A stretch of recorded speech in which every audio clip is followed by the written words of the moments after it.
Bonjour. Bonjour. Salut, enchantée. Enchantée.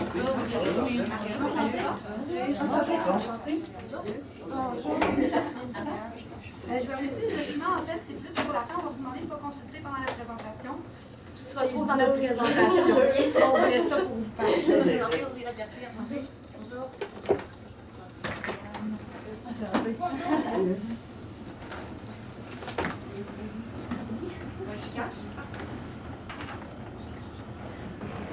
Je vous lirai les instructions du cas pour ensuite laisser les juges se présenter un à un. Vous disposerez de 15 minutes afin de présenter votre solution au juge.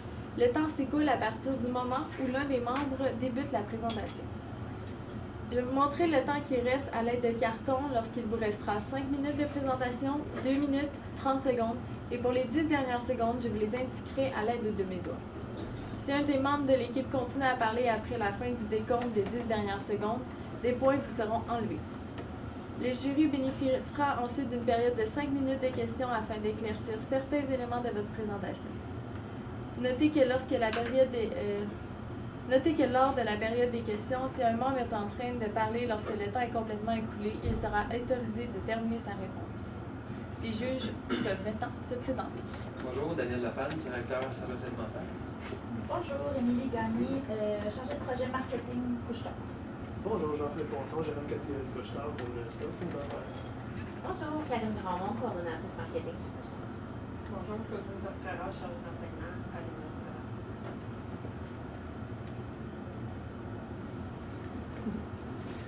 Donc, nous sommes l'agence AAA. Ariane, Anissa et moi-même, Audrey, sommes ici aujourd'hui pour vous présenter les stratégies qui permettront à Alimentation Couche-Tard de devenir la destination par excellence dans le prêt à manger. Pour ce faire, vous nous avez donné 1 an et 85 000 $. Commençons tout de suite avec l'ordre du jour. Donc, en séquence aujourd'hui, nous verrons la cible, l'axe de communication, les stratégies, le déploiement, le budget et nous terminerons en vous présentant nos recommandations à moyen et long terme. Donc maintenant, la cible. En fait, avec l'offre de produits, avec les produits que Couche-Tard offre dans la gamme Couche-Tard Menu, miser sur la femme comme cible primaire, c'est une stratégie de croissance qui va être risquée. Pourquoi? C'est qu'actuellement, les tendances démontrent que la femme va être attirée vers des produits plus légers, plus santé, et ce n'est pas nécessairement la majeure de votre offre de produits. Pour cette raison, la cible primaire doit être l'homme de 18 à 35 ans. Cependant, on est super consciente que la femme est une cible en émergence. Pour cette raison, on va l'intégrer dans nos stratégies, mais en tant que cible secondaire, donc la femme de 18 à 35 ans. Concrètement, dans la première année, on parle à l'homme, mais on intrigue la femme. Maintenant, l'axe de communication. On a voulu mettre de l'avant une des grandes forces de Couche-Tard, qui est évidemment la proximité, et à ça, on y a ajouté la fraîcheur qui est offerte dans la gamme Couche-Tard Menu. Comme axe de communication, on vous propose tout prêt, plus frais. C'est à noter ici que l'axe de communication va servir en tant que signature tout au long des communications avec le logo Couche-Tard Menu. Maintenant qu'on a bien défini les cibles et qu'on vous a proposé une axe de communication, allons voir les stratégies qu'on a définies. Donc, nos stratégies vont se définir en 3 étapes bien précises. La première étant de faire connaître le produit. Le deuxième étant de stimuler l'achat. Et bien évidemment, la troisième étape, ça va être d'inciter la répétition d'achat. Tout ça pour en venir ultimement à changer les habitudes de consommation, mais à moyen et long terme. Commençons par faire connaître le produit. On parle ici de notoriété. On veut changer la perception qu'ont les gens du prêt à manger en dépanneur. Comment on fait pour changer les perceptions, puis pour améliorer la notoriété? On va en communication. Donc, on va trouver une manière de bien commercialiser votre produit. On propose donc la boîte à lunch. La boîte à lunch va devenir un véhicule de communication et le contenant en soi est très évocateur de ce qu'il y a dans l'intérieur de cet emballage-là. On va en fait l'utiliser également. Ce qui est intéressant, c'est que sur la boîte à lunch, on va parler à une bouchée de chez vous, donc la proximité de vos services. Sur le côté, si on suit à votre site Internet, les principaux points de service dans la division de l'Est se retrouvent dans la ville de Québec. On peut donc retrouver les destinations, plus de 25 choix pour ton lunch. Donc, on cible un moment d'achat et la multitude de produits. Et évidemment, pour la notoriété du produit, on retrouve la signature avec votre logo. Avec la boîte à lunch, ce qui est fun également, c'est que les gens qui vont transporter votre boîte à lunch deviennent l'ambassadeur de votre marque et démontrent aux alentours qu'ils consomment votre produit. Mais la boîte à lunch devient bien plus qu'un emballage, ça devient également une offre. Donc, cette offre, c'est en fait toujours de contenir un breuvage, une collation et un sandwich. Et les hommes sont très interpellés par, en fait, les trios. Donc, c'est un peu l'idée derrière la boîte à lunch. 2 choix vont s'offrir à eux. Le premier choix, c'est de choisir la boîte à lunch saveur de la semaine qui va changer de manière hebdomadaire. Le deuxième choix, c'est de personnaliser sa propre boîte à lunch, donc pour un prix prédéfini, de choisir à son goût les éléments qu'on veut retrouver pour notre lunch. Par la suite, on veut vraiment faire de la communication à travers la division de l'Est. Une bonne manière de faire, c'est à l'aide de vos points de service à travers cette division de l'Est dont on parle. On va donc parler de 25 points de service qui vont être ciblés pour l'affichage en magasin. Et on va utiliser également les panneaux géants derrière leur comptoir pour 30 points de service qui vont être prédéfinis. Et évidemment, on va faire l'habillage des présentoirs actuels. On va renouveler la visibilité des présentoirs. On va vous faire voyager dans notre univers créatif. Ce qu'on veut dire par là, c'est qu'on ne vous vend pas des concepts bien précis, mais on veut vous montrer vers où on peut aller créativement parlant en travaillant avec vous. On veut revenir vraiment à l'ADN de Couche-Tard. Donc, on parle ici d'un ton humoristique dans nos communications. Une communication qui va parler de manière beaucoup plus directe à la cible. Et évidemment, on mise beaucoup sur l'audace. Donc, la première déclinaison qu'on va vous montrer, c'est des maquettes, bien évidemment. C'est une affiche qui mise vraiment sur la multitude des produits qu'on peut retrouver dans les Couche-Tard menus. Donc, on mise vraiment sur l'humour. On parle directement à l'homme. Et avec la signature dans le bas, on retrouve la signature tout prêt, plus frais, avec plus de 25 choix pour ton menu. La deuxième exécution qu'on va vous montrer, c'est pour mettre de l'avant la fraîcheur de vos produits. Ce qu'on veut dire par là, c'est que les produits que vous vendez en point de service, ils ne peuvent pas être plus frais que ce que vous faites. Vous les desservez aux 2 jours dans vos points de service. Plus frais que ça, on le fait directement dans la bouche des consommateurs. Évidemment, on parle directement à l'homme, une touche humoristique.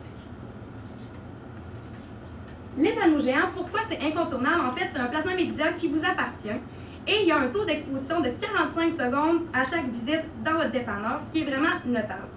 Également, les gens qui vont se déplacer dans vos points de service, donc les couche-tard, 63% d'eux vont faire un achat qui était non planifié à la base.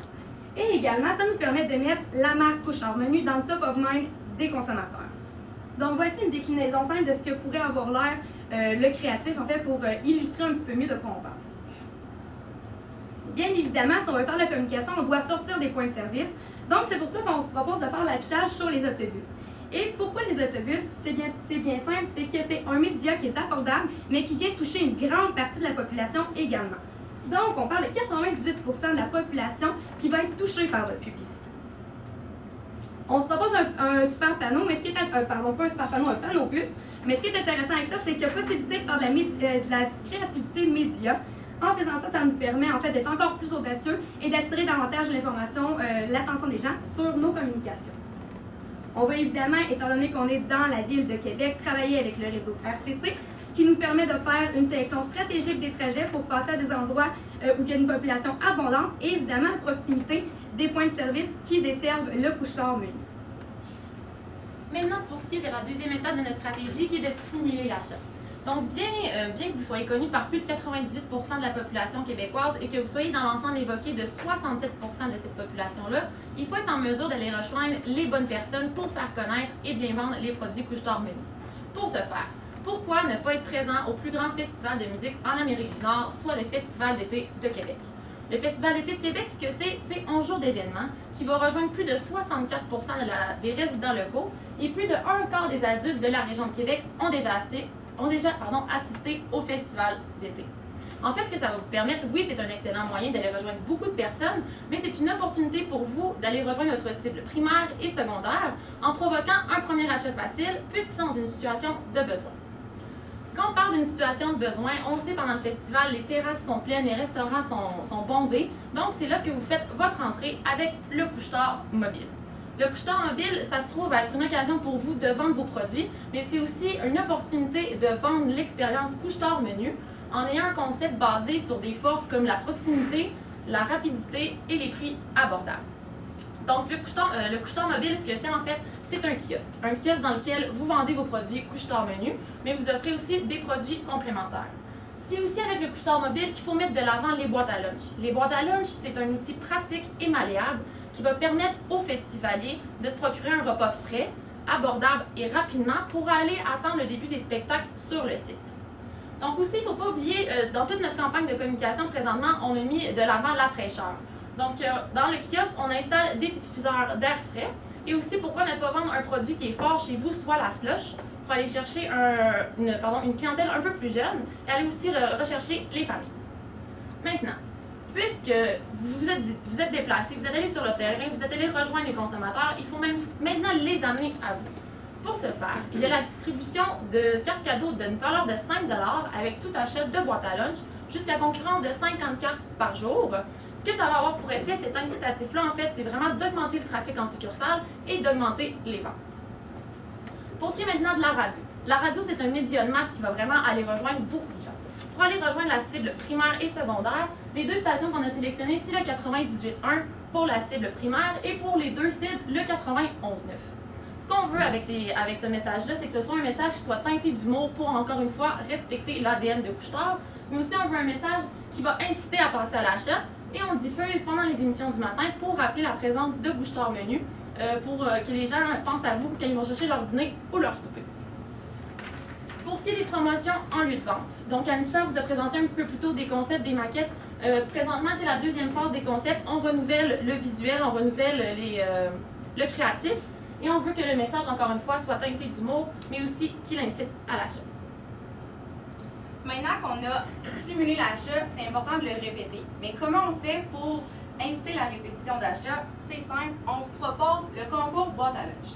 En fait, c'est quoi ce concours-là? C'est qu'à l'achat d'une boîte à lunch, le consommateur va avoir une loterie Couche-Tard. La loterie Couche-Tard va permettre au consommateur de courir la chance de gagner des produits dans votre offre Couche-Tard Menu. Donc, comme ça, on dit l'essayer, c'est l'adopter. Donc, comme ça, le consommateur est vraiment capable de goûter à tous vos produits et de provoquer d'autres achats. Et il va pouvoir participer au grand concours. Et là, on a voulu offrir en fait aux consommateurs l'expérience ultime de la fraîcheur. Comme grand prix, on leur offre une nuitée à l'hôtel de glace pour 2 personnes. Comment on fait pour s'inscrire à ce grand concours-là, finalement? Directement sur l'application mobile Couche-Tard qui est déjà sur le marché, on ajoute un onglet concours simplement. Donc, en plus, c'est un moyen direct d'augmenter le nombre de téléchargements de votre application. Prise 2, donc un dernier renouvellement de concept pour ce qui est de la créativité, comme Audrey en parlait. C'est la dernière fois qu'on va renouveler le concept des affichages et la radio, même principe. Donc pour le déploiement, vous allez voir, c'est un échéancier qui est assez clair, très simple aussi. On y va au début avec les présentoirs et les affiches. Pourquoi? C'est important d'ancrer le concept dans la tête du consommateur. Par la suite, on y va avec une stratégie d'impulsion. Donc, les panneaux géants. Donc, on va placer 3 fois dans l'espace-temps, toujours en renouvelant les concepts à chaque fois. Un média de démarrage des autobus. On les place dès le départ pour augmenter la notoriété. C'est important aussi, on les place à l'été dans le but d'avoir un affichage qui va être clair et qui va être propre. Ensuite, une autre stratégie d'impulsion, la radio. C'est important de noter ici qu'on va aller placer la radio dans les périodes plus calmes, où on parle d'octobre et d'avril, dans le but de relancer, de garder dans la tête du consommateur qu'on est bel et bien là. Je vais remonter, j'ai fait un petit oubli. Il y a le placement spot, le Festival Été de Québec. C'est un événement, c'est intensif, début juillet à la mi-juillet. Et on termine avec une stratégie de relance, donc le concours, pour revenir relancer le concept à son plus fort, qu'on va placer de janvier à la mi-mars pour qu'il puisse finalement aller à l'hôtel de glace comme convenu. Donc, on a réussi à maximiser le 85 000 $ de budget que vous nous aviez attitré pour nos stratégies annuelles. Donc, je vais aller vraiment par section. Vous allez pouvoir le retrouver également en annexe. La production est totale de 31 165 $. Avec le festival d'été, on parle de 10 950 $. Le concours, un total de 4 400 $. Par la suite, évidemment, il faut du placement média pour 18 400 $ et 20 000 $ d'honoraires. On a également, pour un coût total de 84 915 $. Et par la suite, on vous a parlé des coûts de renonciation. Donc, en utilisant vous-même vos panneaux géants et en donnant des produits, vous renoncez à un revenu de 13 850 $, mais ce n'est pas des dépenses que vous devrez faire. Évidemment, nous avons des recommandations pour vous. On vous a dit qu'à moyen et long terme, nous allons changer les habitudes de consommation des gens. Pour ce faire, nous croyons primordial d'intégrer la femme dans vos stratégies à moyen et à long terme. On vous propose donc de diversifier l'offre de produits, malgré le fait que vous ne voulez pas prendre la tangente santé. Il n'y a rien qui vous empêche d'intégrer certains produits qui vont être un peu plus santé pour aller rejoindre les besoins de cette cible secondaire pour en faire en fait une cible primaire. Et évidemment, l'introduction de produits locaux saisonniers. Ce qui est très intéressant au Québec, c'est qu'on en a déjà plusieurs. On peut parler des produits d'érable, les pommes, les produits d'été, en fait. Et vous pouvez faire des partenariats avec les producteurs locaux et le diffuser dans vos communications. Donc, c'est un partenariat qui devient très intéressant. On vous a proposé des stratégies qui sont efficientes. On vous a montré comment on répartissait le budget, comment que ça se répartissait dans le temps. Maintenant, on estime avoir des retombées, donc 2 de vente d'augmentation par la dérivation de trafic, ce qui correspond environ à une augmentation des ventes brutes de 1 040 000 $. Donc, AAA, aujourd'hui, vous a présenté des stratégies qui sont audacieuses, qui sont créatives, mais qui sont également effectives, sont réalisables et vont directement dans l'ADN de Couche-Tard. Donc, on s'en suit vraiment avec un échéancier qui est réalisable et Couche-Tard, AAA, serait convaincu que travailler avec Couche-Tard pourrait faire en sorte que Couche-Tard Menu deviendrait la destination numéro 1 dans la province de Québec pour la nourriture prête à manger. Nous sommes maintenant disponibles pour une période de questions. Merci, bonne présentation. Comment vous voyez l'emballage de la boîte à lunch? Ça serait en carton, transparent ou parce que si on ne voit pas ce qu'il y a à l'intérieur? En fait, le but, c'est vraiment de le garder en papier, donc opaque, pour pouvoir faire des communications sur la boîte à lunch. Évidemment, comme on disait, c'est très évocateur. Quand on voit une boîte à lunch, on sait automatiquement qu'il y a de la nourriture à l'intérieur. Donc, pas besoin nécessairement de montrer ce qu'il y a à l'intérieur pour comprendre le message de la boîte à lunch en soi. Mais est-ce que vous voyez, c'est une très belle idée, là, je trouve, est-ce que vous le voyez comme plus une édition limitée que les gens réutiliseraient et ramèneraient ou plus comme un emballage qu'on met à la disposition des gens quand ils ont le goût de se faire une boîte à lunch quand ils viennent chez nous? Bien, en fait, on pense que la cible, c'est quand on fait des sacs, par exemple, à l'épicerie pour les femmes vont aimer trimballer leur sac. On pense que pour la cible primaire qui est l'homme, ils ne vont pas ramener leur boîte à lunch. Donc, c'est pour ça qu'on y va vers un modèle qui va être abordable, qu'on peut donner une fois, qui va servir au lieu d'un sac en plastique. Par contre, c'est vraiment, on va magasiner en fait un fournisseur qui va arriver à nous faire un prix de groupe. Donc, on va commencer avec une première batch pour tester en fait la réaction des gens par rapport à ça. Mais c'est simplement pour remplacer le sac de plastique. Quand les gens vont prendre le trio, on le remet dans la boîte à lunch plutôt que dans un sac. Dans le fond, en magasin, il assemble ce qu'il veut, puis à la caisse, il met les produits dedans. Exactement, c'est aussi simple que ça. Il n'y a pas de travail supplémentaire, c'est juste de remplacer le sac qui ne communique aucune information par une boîte à lunch qui va vous aider à mieux promouvoir votre produit puis l'offre de service. Vous ne pensez pas qu'elle devrait être pas être jetable, elle devrait être réutilisable en fait? Mais c'est sûr qu'on va y aller avec des matières qui vont être recyclées, évidemment. Par contre, on pense que vu la cible, quand on va intégrer à moyen et long terme la femme, oui, on pourrait améliorer le produit, même en faire des sacs. En fait, on voit que ça fonctionne bien. Mais après d'abord, j'ai pas l'impression qu'un homme va prendre le temps de ramener sa boîte à lunch pour aller chercher ses produits. C'est pour ça qu'on a misé vers vraiment cette optique-là pour la première année. Merci. Sur votre boîte à lunch, là, vous disiez qu'il y en avait une que c'était de la semaine. Celle-là, on n'a pas le choix de ce qu'on met dedans. Est-ce que le prix est plus bas? Il va falloir prédéfinir des prix, évidemment. OK. Tandis que l'autre, on peut mettre ce qu'on veut. Là, on paye à l'article, il n'y a pas de menu de trio, il n'y aura pas un... Oui, en fait, il va y avoir un prix qui va être prédéfini. Évidemment, il va falloir faire des calculs pour s'assurer que ça soit rentable pour la compagnie. Par contre, c'est sûr que ça va être plus élevé que la saveur de la semaine, mais tout de même, ça va être un prix qui va être plus avantageux que de sélectionner trois articles séparément. C'est le but, en fait, de proposer le prix. J'aime l'idée de la boîte à lunch. Est-ce que vous avez pensé à pousser un peu cette idée-là, dans le sens où est-ce qu'on peut commander une boîte à lunch? Ou il faut vraiment... C'est vraiment en fait, on a tenté le terrain, on est allé voir, on est allé interroger des personnes. Il y avait des gens qui étaient vraiment intéressés. Oui, la commande pourrait se faire. C'est sûr que c'est peut-être une optique qu'on voit plus à moyen long terme. Comme Anissa disait, peut-être pour tenter le terrain la première année, vraiment offrir la boîte à lunch justement aux consommateurs. Puis si on voit que ça a vraiment un effet, un bon effet, de peut-être l'exploiter justement pour les commandes comme les traiteurs le font. Comment vous allez vérifier que vous avez atteint la cible?